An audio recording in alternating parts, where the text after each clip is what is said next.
and welcome to this Java screencast. My name is Andy, and today I'm going to talk about the volatile keyword. This is probably one of the most unknown and least used keywords of the Java language, but nevertheless it's very important to use it at the right places. To show you what it does, I've prepared a little test program, and this is quite simple.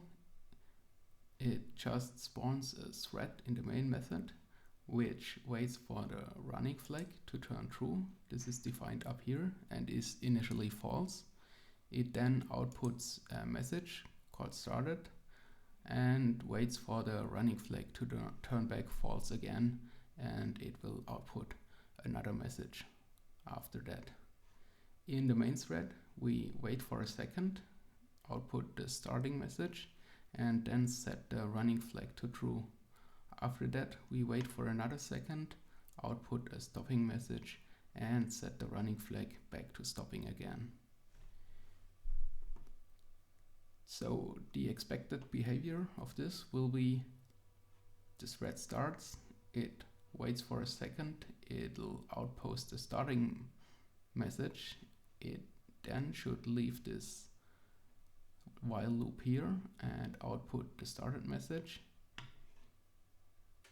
Meanwhile, the main thread waits for another second and outputs the stopping message, and our second thread will then leave the running loop as we have set running to false in the main thread and output the stop message, and the program should terminate. But if we run this, we get an unexpected behavior because the main thread will output the starting message.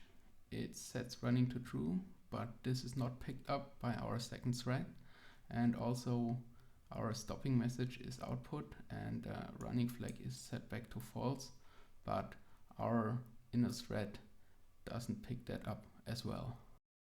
Now that's quite disappointing for us, but there's a more or less good reason for this behavior, and this is defined in the Java memory model and has to do with performance optimization.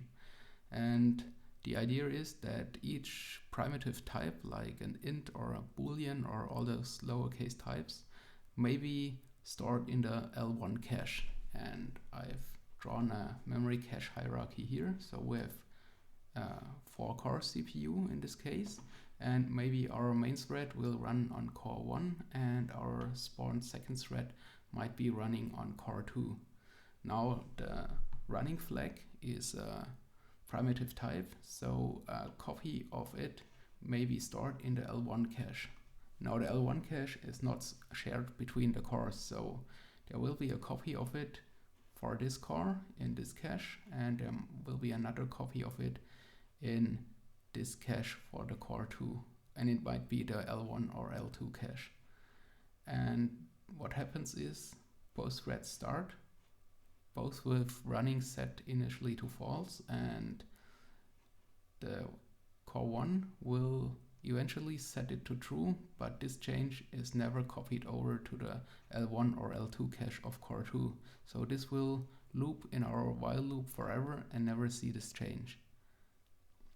But luckily there's a fix for this, and this is the volatile keyword.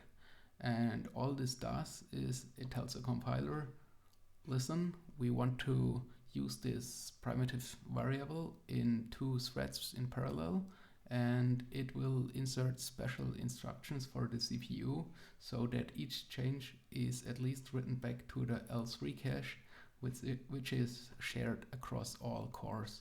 So if we add the volatile keyword, each change is written down to the L3 cache and the program should work as expected.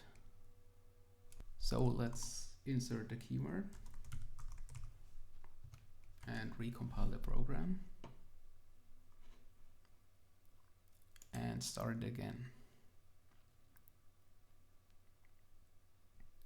And now, as expected, the main thread outputs its message, and our second thread follows by toggling to the running state and to the stopped state back, and our program finishes as expected. So you might wonder, why is this the default setting? Why is Java behaving here so counterintuitive? And the main reason for this is performance. If we have another look at the cache hierarchy, the thing is that read and write to the L1 cache takes about 4 clock cycles, but read and write to the L3 cache takes about 15 to 40 cycles.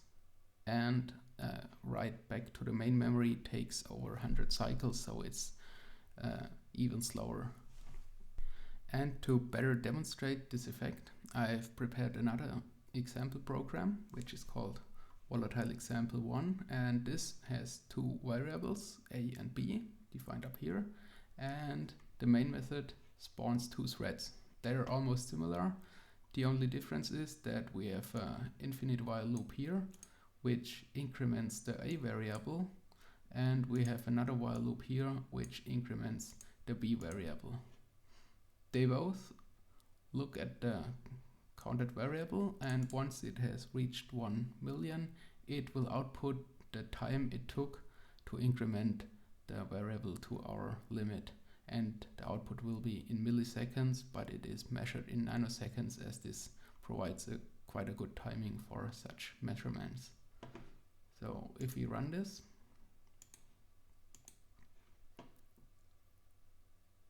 we see that it takes about 350 odd milliseconds to count up to 100 million using 2 threads.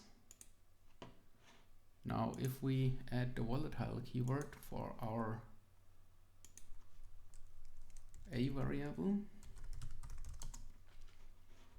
and let's just disable the counter for b entirely for a second. Now if we rerun our program, as expected, it is a bit slower. It now takes just over a second to count up to 100 million. But there's another interesting effect, and you'll see this if we enable our b counter again. We've also made this volatile and counting again, and let's start this. And now suddenly it takes over 3 seconds to count up to our limit of 100 million for each thread. And this might seem strange at first, but there's a good reason behind this. And that is that our variables defined up here are ints, which are 4 bytes long. Now the CPU doesn't access the caches or the memory byte by byte, but 1 cache line per access.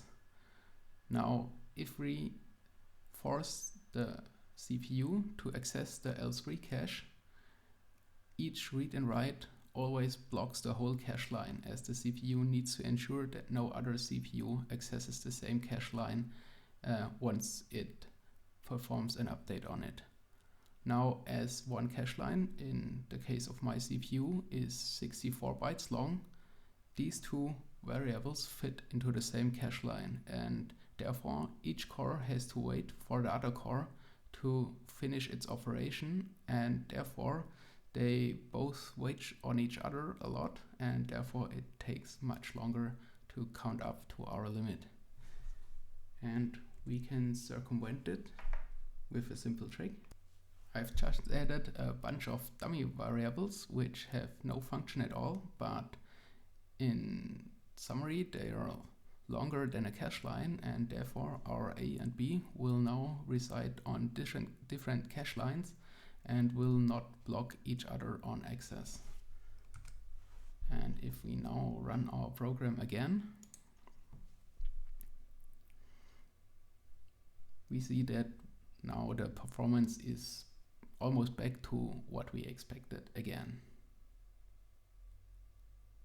So this was a short introduction of what the volatile keyword does and where it's needed.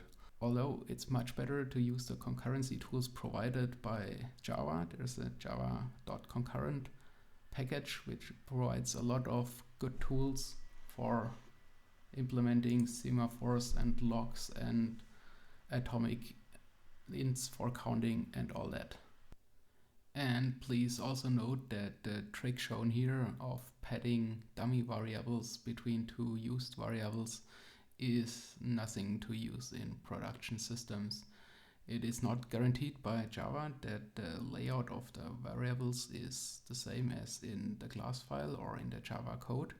Therefore, this is just for demonstration purposes. If you would need this kind of a trick, you should probably rethink your design. Thanks for watching.